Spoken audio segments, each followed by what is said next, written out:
Il commence à faire nuit. L'orage gronde au loin. Un feu de bois brûle dans la haute cheminée de pierre, juste derrière le dos du capitaine Louis Maréchal, qui observe son petit-neveu.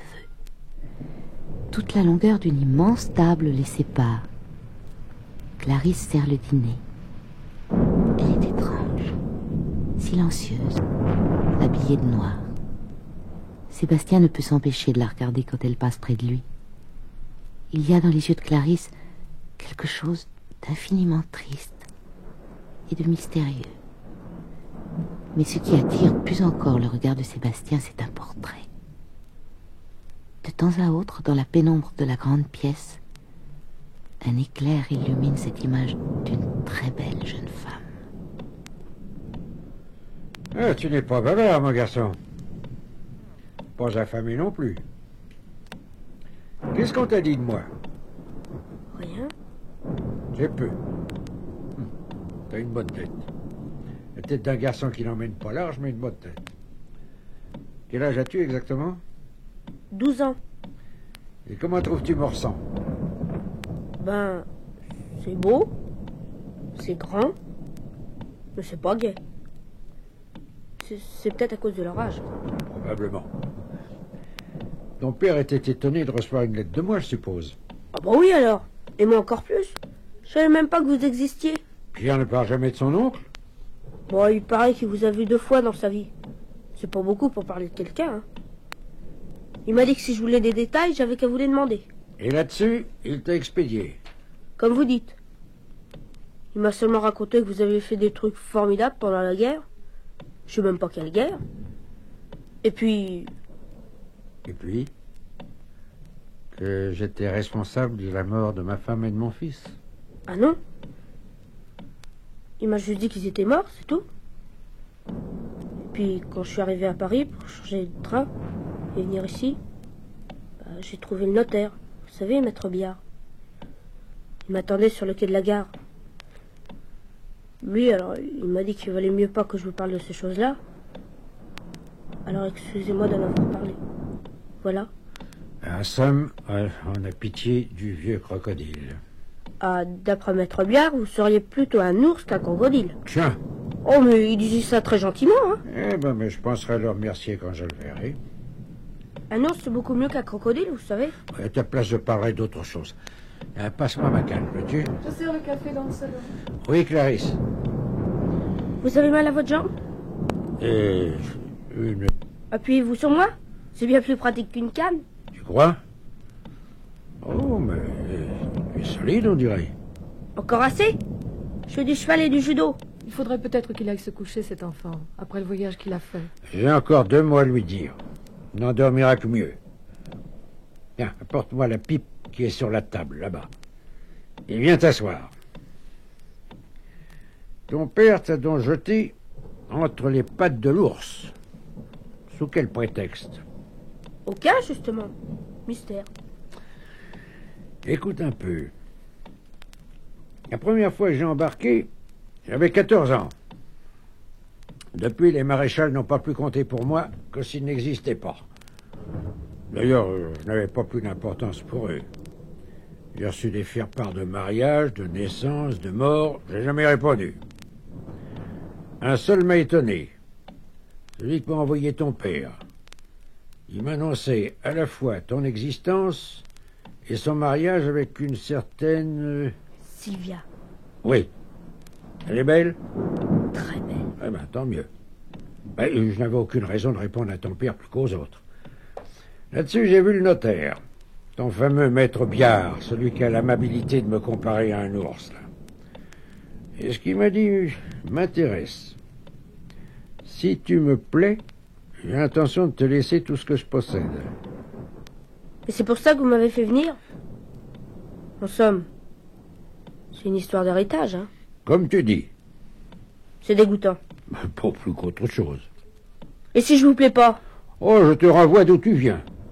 Je peux partir tout de suite? Bon, tu pourrais. Je suis libre? Tout à fait libre. Alors je m'en vais. Et si, d'homme à homme, là, je te demande de rester? Ben... On peut toujours essayer, hein. Il fait tout à fait nuit maintenant. L'orage a cessé, mais le vent s'est levé et souffle par rafales. Et Sébastien regarde autour de lui avec une certaine inquiétude. Y a pas d'électricité à Morsan? Si, mais il y a souvent des pannes les jours d'orage. Des fils qui se touchent, je ne sais où. Oh, ça dure pas longtemps. Je peux vous appeler Clarisse? Je peux vous appeler Clarisse? C'est ce qu'a dit Gilles la première fois que je l'ai vu. C'était drôle parce que il était tout petit. Et moi, j'avais 1 an de moins que lui. Sébastien, si tu entends du bruit cette nuit au-dessus de toi, n'aie pas peur. C'est Gilles. Il aime tellement se promener dans le grenier. Ses livres et ses jouets sont là-haut et, quelquefois, il revient les trouver. Mais qui est-ce, Gilles? Gilles Maréchal, le fils du capitaine. Celui qui est mort il y a 25 ans? Mort? Qui ose dire qu'il est mort? Il faut pas le déranger quand il revient. Il n'aime pas qu'on le dérange. On n'ait pas peur. Il est doux comme un agneau. Moi qui l'ai si bien connu, je peux le dire. Doux comme un agneau. Doux comme un agneau. Le visage de Clarisse est couvert de larmes. Elle sort de la chambre comme une ombre. Mais le lendemain, il faisait grand soleil. Et Sébastien découvrit qu'à Morsan, après tout, il n'y avait pas que des fantômes.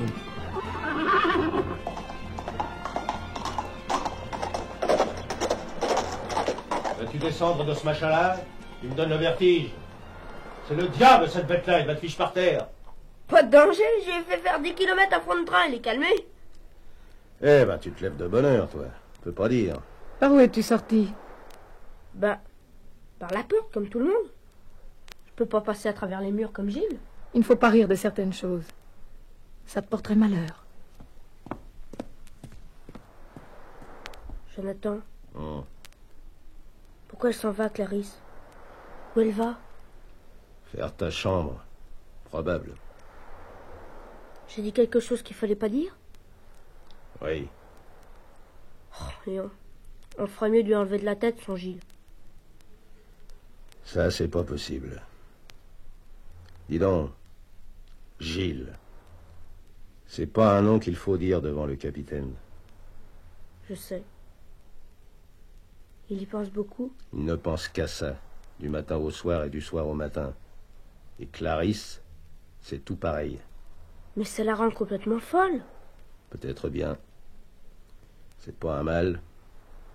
Bah, moi, je trouve que si. Et tu peux pas comprendre. Quel âge il avait? Gilles? Oui, quand il est mort. 16 ans. Ils l'ont emmené le 23 janvier 1944. Pour ton oncle et pour Clarisse, c'est comme si c'était hier. Qui l'a emmené? Des miliciens. Des soldats, quoi. Enfin, des drôles de soldats. Lui et sa mère, ils les ont emmenés. Et on ne les a jamais revus. Pourquoi? Qu'est-ce qu'ils avaient fait? Rien que du bien. Jonathan, où vas-tu? Chercher quelques homards dans le vivier. Je peux aller avec toi? Avec ton cheval? T'as bien un vélo? Jonathan, explique-moi. T'expliquer quoi? Faut pas être curieux à Morsan.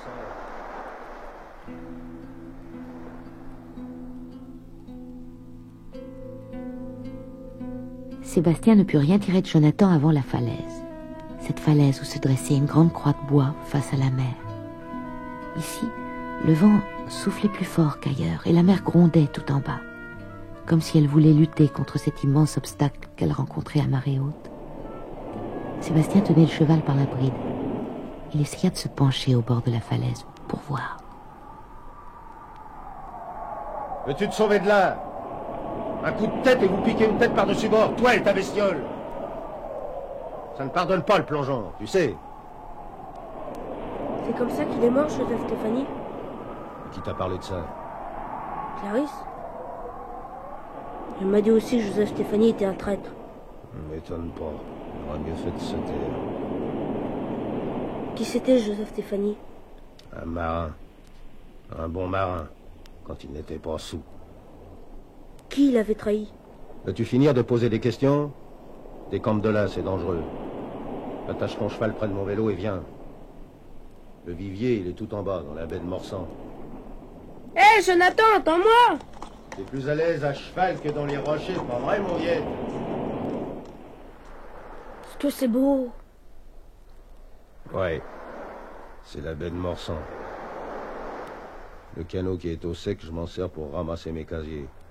Et le bateau qui est mouillé là-bas, c'est la Marie Morgan. Les gens disent que c'est le bateau du malheur. Pourquoi ils disent ça? Parce que c'est vrai. Allez, aide-moi donc à sortir les homards du vivier. Il m'en faut 5. Mais pourquoi on dit que c'est le bateau du malheur, la Marie Morgan? Tu ferais mieux de regarder mes homards. Avec ton canon, on pourrait aller le voir de plus près, ce bateau. À toi alors, quand t'as une idée dans la tête. Aide-moi au moins à le pousser, le canot. C'est pas moi qui vais le mettre à flot tout seul. Allez, pousse, bon sang. La Marie Morgan, c'est le bateau de mon oncle? Ouais, heureusement qu'il y en a d'autres. Celui-là est à moitié pourri. Alors il s'en sert jamais? Si, quand il navigue. C'est à bord de cette vieille carcasse. Pourquoi? Pour se rendre malade, il va à la pêche aux souvenirs et quand il revient, il est pire qu'en partant. Plus triste. Ouais, J'ai dit... plus triste. c'est ça, oui, plus triste. Parce que dans ce bateau-là, il n'y a plus de souvenirs qu'il ne peut y en avoir dans la tête d'un homme. Oh, voilà à flot. Allez, saute à bord. Je mets le moteur en route.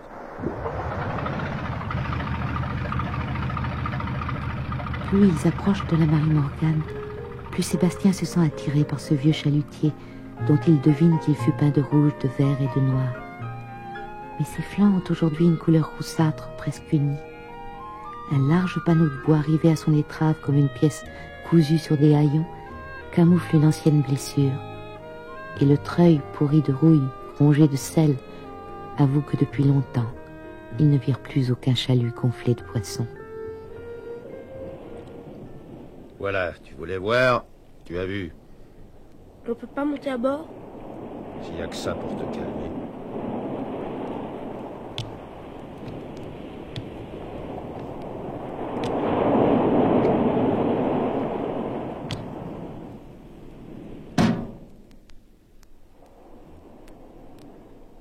Bah raconte maintenant. Faudra que tu me dises la vérité. Ah, ça par exemple. J'ai pas 4 ans, tu sais.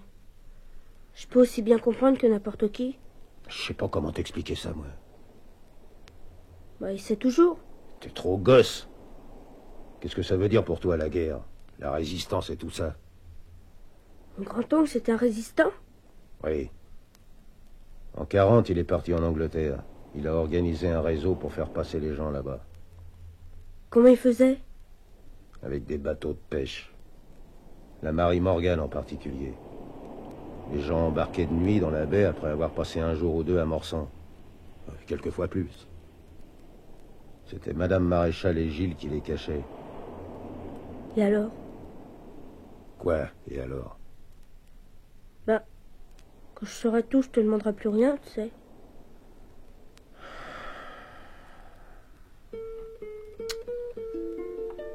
La Marie Morgan.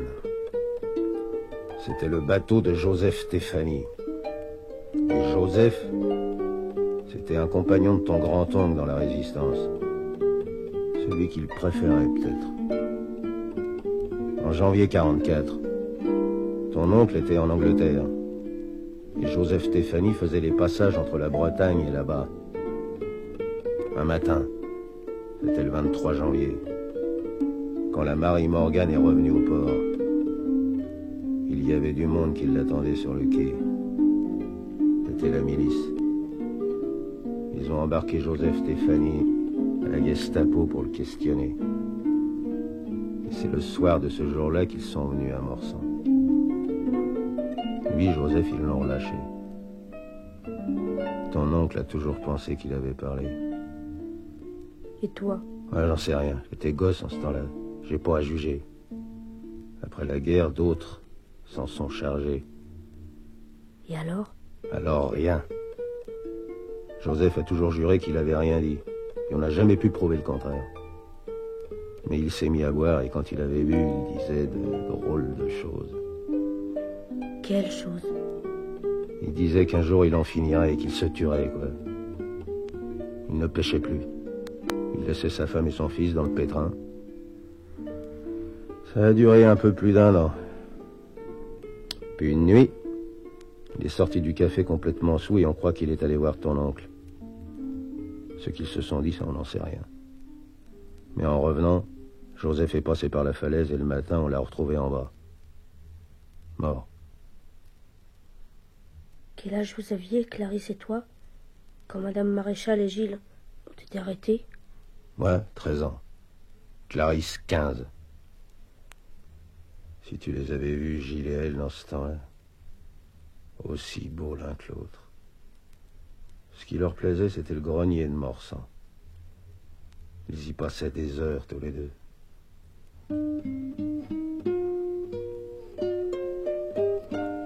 Le grenier de Morsan. Sébastien n'a plus qu'une idée. Y aller à son tour. Retrouver les souvenirs de Gilles et de Clarisse. Il est extraordinaire ce grenier, plein de merveilles. Des coffres bourrés de costumes, des jouets, des livres, de vieux meubles, un grand miroir à cadre doré, un lustre de cristal et des photos. Beaucoup de photos jaunies, les souvenirs de toute une vie. Gilles à tous les âges, solide, blond, l'air content de vivre, et sa mère délicate et brune. Sur presque toutes les photos, elle a le sourire un peu mélancolique du grand portrait de la salle à manger. Et sur certaines images, le capitaine Louis Maréchal est là, entre sa femme et son fils. C'est à peine si Sébastien le reconnaît. Il paraît tellement plus jeune et surtout plus heureux. Soudain, Sébastien sort d'un coffre un livre qui s'ouvre tout seul à une page, comme si cette page avait été lue et relue plus que le reste de l'ouvrage. Au temps du beau roi Gradelon, la ville d'Is était la plus belle cité de Cornouailles. Belle mais fragile, puisque seule une dike la défendait contre les flots. Et le roi gardait précieusement la clé d'or qui ouvrait les écluses. Une nuit, sa fille s'en empara et courut ouvrir les vannes. Alors les flots s'engouffrèrent et la belle cité fut engloutie. Mais la fille du roi fut changée en sirène. On l'appela Marie Morgane, la fée de la mer, celle qui entraîne au fond des abîmes les marins que sa beauté attire. Je crois bien que c'est Gilles qui lisait ce livre. Et Clarisse écoutait. Clarisse, viens avec moi. Je ne peux pas, tu vois, je mets la table. Mais t'as tout le temps pour le dîner. Mon oncle est à l'armement, il rentre tard, tu me l'as dit. Viens Clarisse, je veux que tu viennes. Mais non. Mais y a pas le mec qui tienne. Allez, viens, je veux que tu viennes. Sébastien a entraîné Clarisse dans le grenier. Il l'a installée dans un grand fauteuil poussiéreux auquel il manque un accoudoir. Et il apporte comme une offrande une coiffure faite de perles et de franges d'argent qu'il a trouvée dans l'un des coffres. Mets ça sur ta tête, Clarisse. Il ne faut pas. Je suis trop vieille pour me déguiser. T'es bête. Il la coiffe lui-même des franges d'argent. Et il l'oblige à se regarder dans le grand miroir à cadre doré. Tu sais à quoi tu ressembles? Non. À Marie Morgane. Tu sais que Marie Morgane était la reine de la ville d'Is? Gilles te l'a dit. Marie Morgane est une mauvaise reine, un démon. Une méchante. Une sirène. La fille de la mer qui peigne ses cheveux blonds comme l'or au soleil de midi. Et dont les chants sont plaintifs comme les flots. Marie Morgane attire les marins au fond des flots. Les marins qui la trouvent belle. Gilles est mort parce qu'il aimait trop la mer. Ceux qui aiment la mer restent près d'elle. Et elle les tue. Clarisse, tu te promènes encore je ne sais où. Pardon, je le ferai plus. Tu promets tout ce qu'on veut, Mais tu tiens jamais tes promesses. Je te les sortirai de la tête, tes idées, tu sais, Clarisse. Mes idées? Oui. Tu n'es pas plus folle que moi. Je te les sortirai de la tête, tes fantômes. Clarisse, pourquoi tu l'aimais si fort, ton Gilles? Il est tard, il faut que je descende. Le capitaine va rentrer, rien n'est prêt. Non, reste. Je t'aiderai, ça ira très vite. Oh, regarde, quelle drôle de robe. Elle a toujours été dans ce coffre. C'est là que Gilles l'a trouvée. C'était une vieille robe de sa mère, je crois. Un jour, il a coupé les franges et il en a fait cette coiffure. Pour toi. Pour une idée. Il disait que c'était les cheveux de Marie Morgan. Il était le marin qui fait naufrage. Et il rencontrait la sirène au fond des mers. La sirène, c'était toi? Oui. Comment as-tu deviné? J'ai quelquefois des idées, moi aussi, tu sais. Clarisse. Oui. Si t'as vraiment besoin qu'on t'invente des histoires, je t'en inventerai des toutes neuves. Mais les tiennes, il faut plus y penser. Tu sais, hein, ce grenier, c'est jamais qu'un grand fouillis. Mais il n'était pas si facile de soigner Clarisse. Et après cette visite au grenier, elle fut plus étrange et plus mystérieuse que jamais. Ce soir-là, le docteur Grégoire Sabel vint passer la soirée à Morsan avec le capitaine Louis Maréchal. Le capitaine paraissait fatigué. Et sans trop le laisser paraître, le docteur s'inquiétait. Ça revient souvent, cette douleur dans le bras gauche? Bon, de temps en temps. Il faudrait vous faire un électrocardiogramme. Et en tout cas, supprimer totalement le café et le tabac. Me laisse dans mon cœur tranquille et occupe-toi de ma jambe. Je ne peux pas faire plus que la dernière fois. Je vous donne un traitement, vous ne suivez pas. Et tu me noies de drogue qui ne servent à rien. Ton père s'y prenait mieux. Mon père ne vous a jamais soigné. Vous n'étiez pas malade. Je ne le suis toujours pas. Tu ne peux pas me faire une piqûre ou quelque chose comme ça? Si, bien sûr. Alors qu'est-ce que t'attends? Vous serez soulagé un jour ou deux. Et ce sera pire après. Après, on verra. Débrouille-toi pour que je sois bien demain. Hein? Des ennuis à l'armement? Ouais, le mois, il y a eu un accident à bord du Narval. Tu ne le savais pas? Si, tout le monde en parle. Bien entendu, tout ça, c'est de ma faute. Narval est un vieux bateau, je ne comprends rien à la pêche moderne et je fais courir des risques inutiles. Je connais la chanson, tu sais. Le plus décevant, c'est la petite Voltaire. La fille de votre associé, Sophie Virginie? Oui. Elle met tous ses espoirs, la pauvre gosse, sur le blanc-bec que son père a eu la sottise d'engager comme second. Un garçon qui a tellement de qualité que son père n'a même pas osé me dire qu'il l'engageait. Je l'ai appris cet après-midi, alors que le Narval est en pleine tempête à quelques centaines de milles d'ici. Et on voudrait que je laisse ce gars-là remplacer le moigne? Est-ce qu'on laisse 60 hommes et un bateau sous la responsabilité d'un Gwen Stéphanie? C'est un bon marin? Possible. Mais c'est le fils de Joseph Stéphanie. Son nom ne signifie rien. Un nom signifie toujours quelque chose. Regarde ce gosse. Sébastien dresse l'oreille. Il écoute le portrait que fait de lui son grand-oncle. Il a les qualités et les défauts des maréchals. Il est têtu, brutal. Il m'arrive d'être stupide, mais il n'est pas lâche. Les Stéphanie sont lâches. Et va te coucher, toi. Est-ce qu'un maréchal est obligé d'obéir? Quand c'est moi qui commande, oui. Les maréchals sont très orgueilleux, je trouve. Peut-être. Allez, bonsoir, garçon. Bonsoir, capitaine. Au revoir, docteur. Dors bien, mon bonhomme. Tu sais que t'es un drapeau de colle, à Roxane. Tu veux encore dormir sur mon lit? Le chien l'a adopté. Il n'y a pas que le chien. Ouais, c'est vrai.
Tout le monde dormait à Morsan, sauf peut-être le capitaine.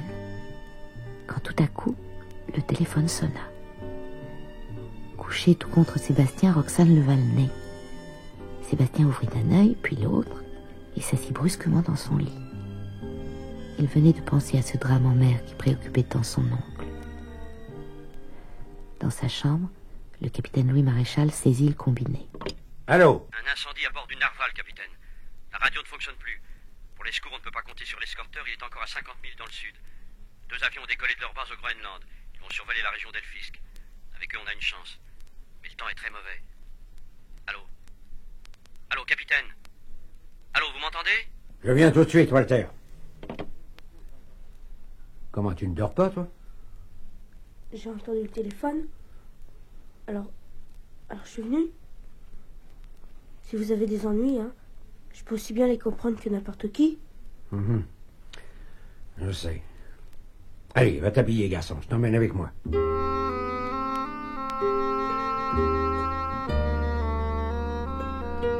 L'aube se levait à peine lorsqu'ils arrivèrent. Une foule déjà importante attendait à la porte de l'armement. C'étaient les familles des marins du Narval. Des regards inquiets, souvent agressifs, suivaient le capitaine.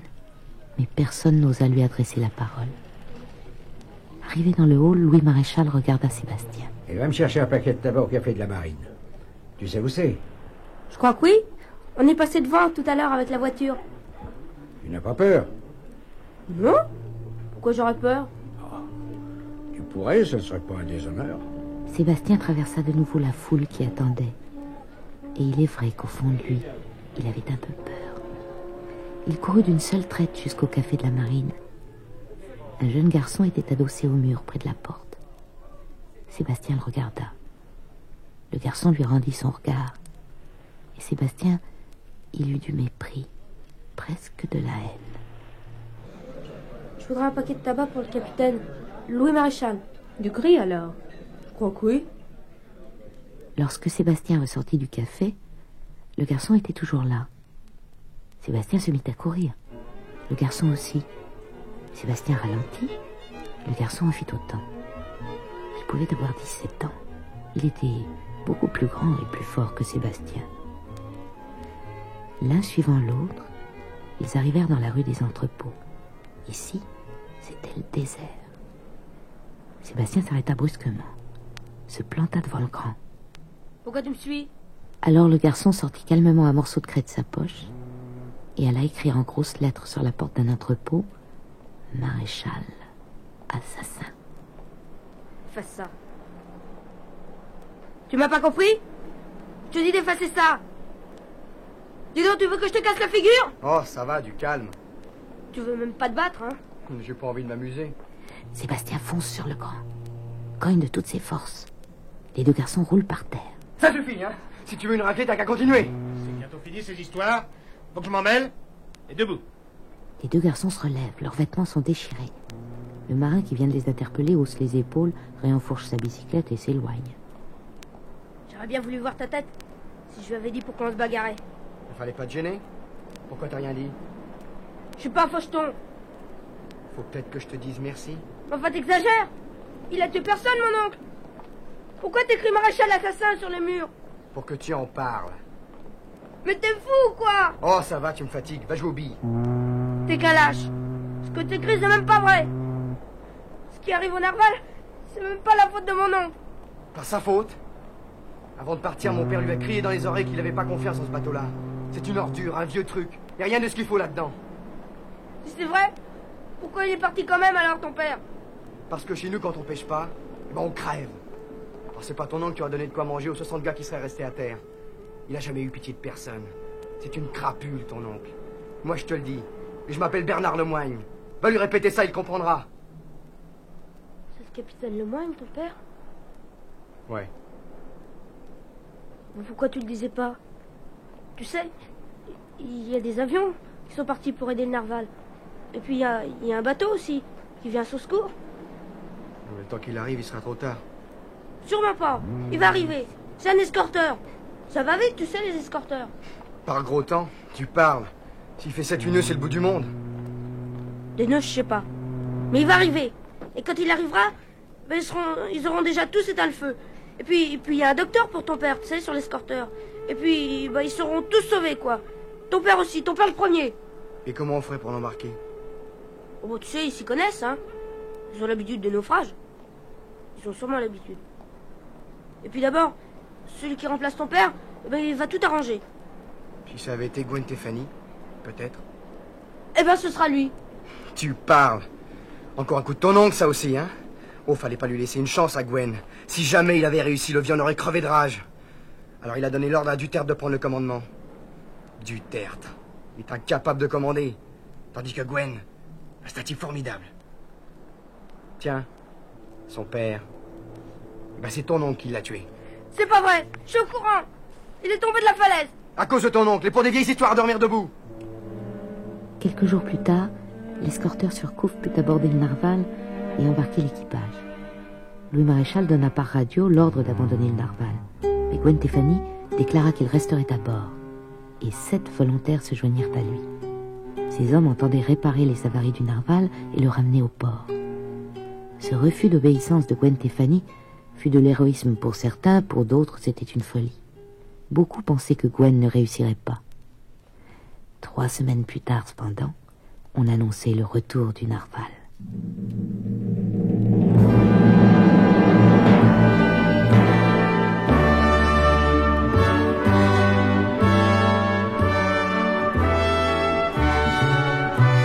Une foule immense, rassemblée sur les quais du port, l'attendait. Quand il apparut dans la passe, quand on put voir ses flancs noircis de feu et les blessures de sa coque, ce fut une immense ovation.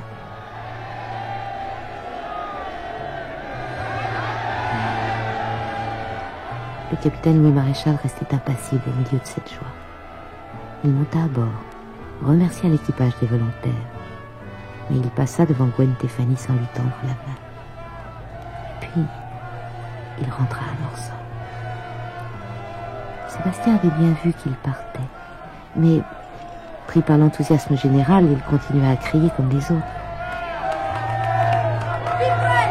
Vive le narval! Bravo Gwen! Allez! Pourtant, il avait envie de rejoindre son oncle. Et quand il revint à Morsan, il alla tout droit à la chambre du capitaine. Est-ce que Gwen Stefani ressemble à son père?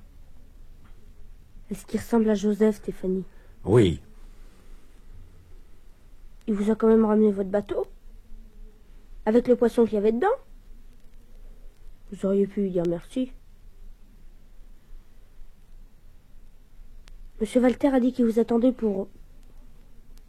Je sais pas moi. Pour parler avec Gwen Stefani et vous occuper de tout ça. Il paraît que c'est à vous de décider. Il m'a pas dit de vous le dire, hein. C'est moi qui ai entendu. Ben, je n'irai pas. Ah. Vous les laisserez se débrouiller tout seuls. Ça vous est égal ce qu'ils penseront? Oui. Et ce que je pense, moi? Ça vous est égal aussi? Non. C'est pour ça que je suis revenu. Fallait que je vous trouve. Si vous avez pensé que je vous laissais tomber, ça aurait été bête. Vous l'avez pensé? Oui. C'est marrant comme on se trompe.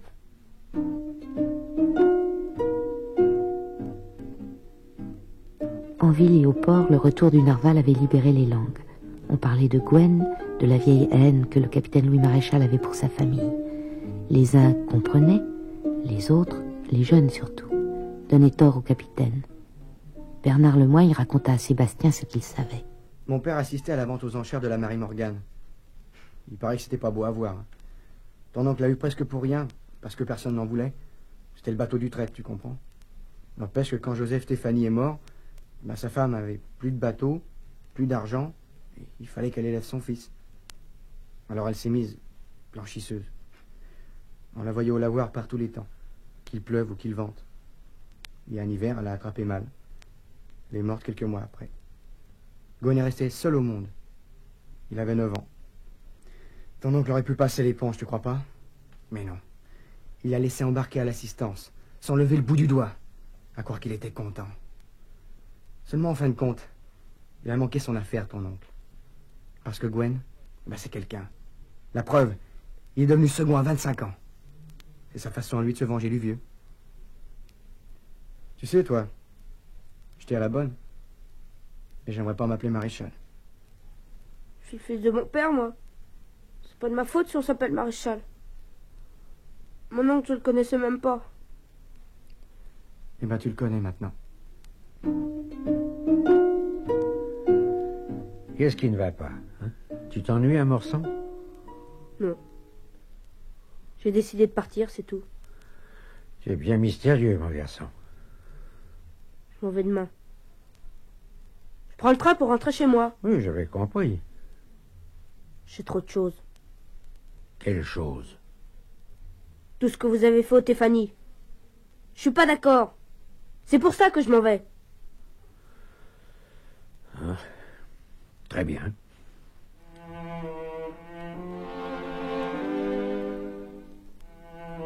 Cette nuit-là, le capitaine ne dormit pas. C'était une nuit d'orage, comme le jour de l'arrivée de Sébastien. Un vent dur faisait trembler la vieille demeure, et Louis Maréchal écoutait le grondement lointain de la mer que lui apportait le vent d'ouest. Longtemps, il regarda le pastel suspendu au-dessus de la cheminée dans sa chambre. C'était le portrait de Claire et de Gilles. Deux profils dont l'image et le souvenir ne le quittaient jamais. Et lentement, presque malgré lui, le capitaine prenait sa décision.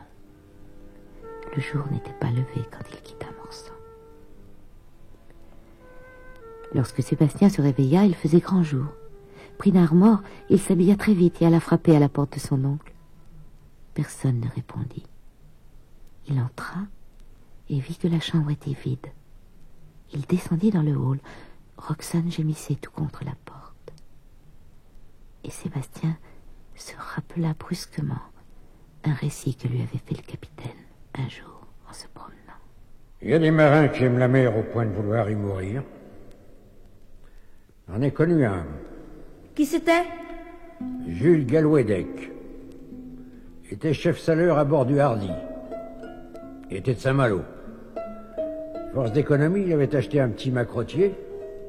Puis il allait à la pêche comme ça quand ça lui plaisait. Je te parle du temps de la retraite, hein, quand il était vieux. Il avait 2 filles et 4 fils, qui l'ont bien soigné quand il est tombé malade. Mais un matin, sa fille aînée qu'il veillait s'est endormie de fatigue. Et quand elle s'est réveillée, elle était seule. C'était un jour d'orage, il y avait du vent. À l'aube, Jules était parti en mer. Et on ne les a jamais revus. Ni lui, ni son bateau. C'est ce qu'il avait voulu. Et on ne les a jamais revus. Ni lui, ni son bateau. Sébastien court jusqu'à la baie de Morsan. Du haut de la falaise, il aperçoit un tout petit point à l'horizon. C'est la Marie Morgane qui s'éloigne. Sébastien dégringole à toute allure le chemin rocailleux qui mène à la plage. Il veut atteindre le canot de Jonathan. Il lui faut plonger dans l'eau et nager jusqu'au canot, mais il n'a pas peur. Il veut rattraper la Marie Morgane.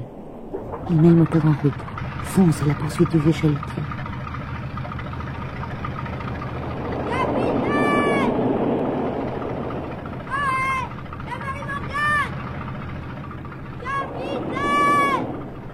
Hurler, c'était peine perdue, Sébastien le savait bien. Mais être seul, tellement seul sur cet immense désert d'eau, valait qu'on essaie de se remonter le moral et entendre sa voix lui faisait une compagnie. Soudain, le moteur du canot toussa. Cela faisait un drôle de bruit, comme si quelque chose ne tournait pas rond, et tout d'un coup, plus rien. La panne. Capitaine! Au secours! Capitaine! Dans l'habitacle de la Marie Morgane, Louis Maréchal gouverne droit vers le large. Il entend bien quelque chose qui lui semble être le cri d'une mouette. Pourtant, il penche la tête hors de l'habitacle. Il écoute. Louis Maréchal saisit ses jumelles. Là-bas, l'enfant essuie ses yeux d'un revers de main. Est-ce qu'il rêve? Est-ce qu'il devient fou? Non. La Marie Morgane vire de bord. Elle vient vers le canot à pleine vitesse. Elle est bientôt tout près. Et le capitaine lance une amarre. Sébastien enjambe enfin la liste de la Marie Morgan. Et l'émotion rend le capitaine un peu bourru. Crois-tu que ce soit malin de risquer sa vie pour une promenade en mer? Vous me laissez toujours tomber. Alors j'en avais assez à la fin. Bien non, à l'abri. Tu es trempé. Moi, tu osais t'en aller à plus de 8000 de la côte avec un malheureux canot qui n'est même pas ponté. J'aurais pu ne pas te voir. Je vous aurais rattrapé. J'allais plus vite que vous. Seulement, je suis tombé en panne. Il fallait regarder le niveau du réservoir avant de partir. Faut pas penser. Puis j'avais pas le temps. Où on va? On rentre. Déjà? Si j'étais pas venu, vous seriez allé plus loin pourtant. Très loin peut-être. Pourquoi vous m'avez pas emmené? Tu dormais quand je suis parti. C'était pas très difficile de me réveiller. Capitaine. J'avais peur que vous fassiez comme Jules, le chef saleur. Si on vous avait jamais revu. Ni vous, ni le Marie Morgan. Ça aurait été terrible. Pour moi surtout. Pourquoi? Parce que j'aurais pas eu le temps de vous dire que je partais pas. Je prends pas le temps pour rentrer chez moi, quoi. J'avais compris. C'est important. Très important. Oh, capitaine, regardez! Le ciel est tout noir. Oui, c'est un train qui arrive. Prends le gouvernail, Sébastien. Je vais fermer le capot à l'avant. Là-bas, à l'avant du bateau, Louis Maréchal est pris d'un malaise. Il se cramponne à la lisse. Toute sa volonté n'y fait rien. Il n'a plus de force. Il va tomber. Capitaine! Sébastien stoppe le moteur, se précipite vers son grand-oncle, s'agenouille près de lui. Le vent et les embruns lui frappent le visage. L'orage gronde. Mais Sébastien ne sent rien, n'entend plus rien de tout cela. Il essaie de deviner les mots que murmure le capitaine. J'aurais voulu te ramener à terre. C'est moi qui vous ramènerai. Le docteur vous soignera. Et quand vous serez guéri, on fera une grande fête à Morsan. On invitera tout le monde. Même Gwen. Oui, il faudra inviter Gwen. Vous lui direz que vous pouvez pas oublier Claire et Gilles. Mais que vous regrettez. Je veux dire, le mal que vous avez fait aux Tiffany. Oui. Et puis vous direz à Gwen que vous lui rendez la Marie Morgan. Oui, je le dirai. Et puis, vous lui donnerez le narval aussi. Le narval? Oui. Parce que c'est lui qui l'a ramené au port. Il faut lui donner. Puis, il s'occupera de l'armement avec M. Walter. Vous voulez bien? Tu crois que... Oui, mais ça vous sera bien égal s'ils mettent des trucs nouveaux sur les bateaux. Parce que vous serez aux Jonquières avec moi. La main du capitaine Louis Maréchal se crispe un peu sur celle de Sébastien. C'est comme une réponse. Et puis, elle devient lourde, inerte. Et c'est maintenant seulement que Sébastien sent le goût des larmes chaudes qui inondent son visage. Vous serez aux Jonquières. Avec moi. Pour toujours.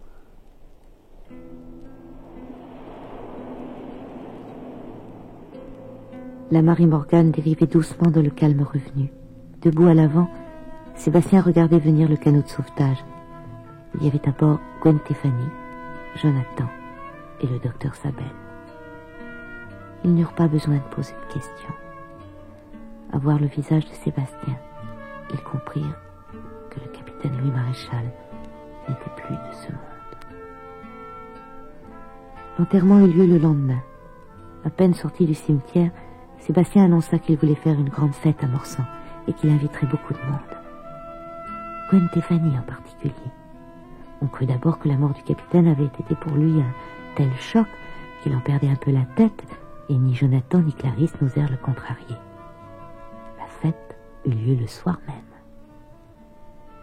Clarisse fit ce qu'elle put pour égayer la vieille demeure, selon la volonté de Sébastien. Il voulait des fleurs partout et de la gaieté.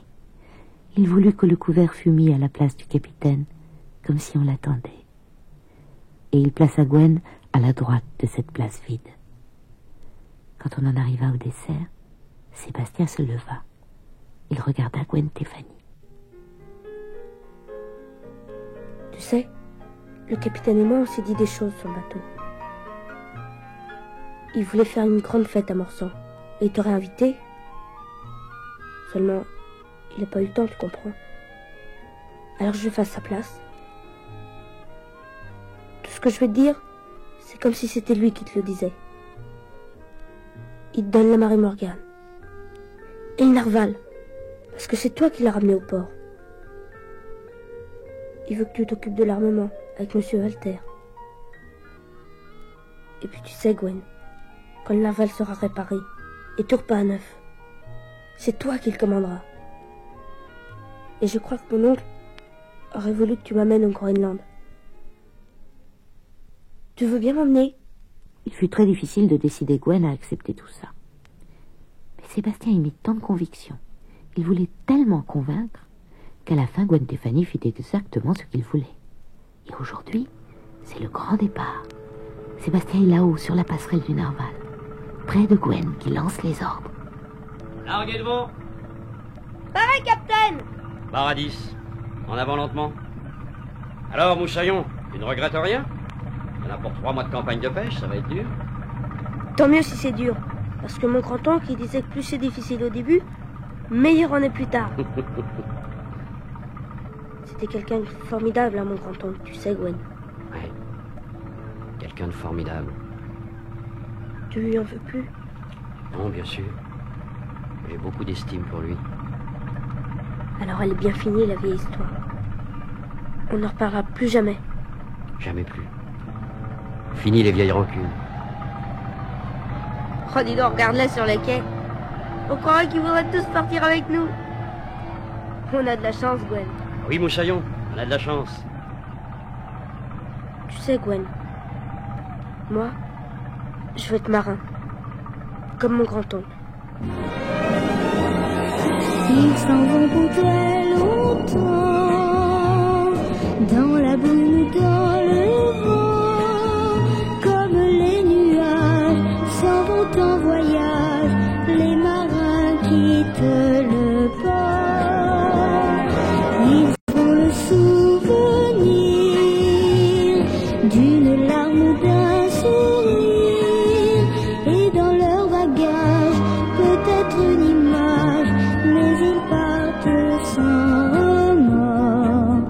Je crois que les marins s'en vont pour écouter la chanson de la sirène aux longs cheveux, et je crois qu'elle a chanté pour eux, mais ils ont gardé leur secret, encore jamais deviné. On dirait la mer et tout son mystère autour d'eux comme un reflet. Pourtant si j'étais marin, peut-être qu'un beau matin, d'un coup de chalut, comme on n'en fait plus, je pêcherai la sirène.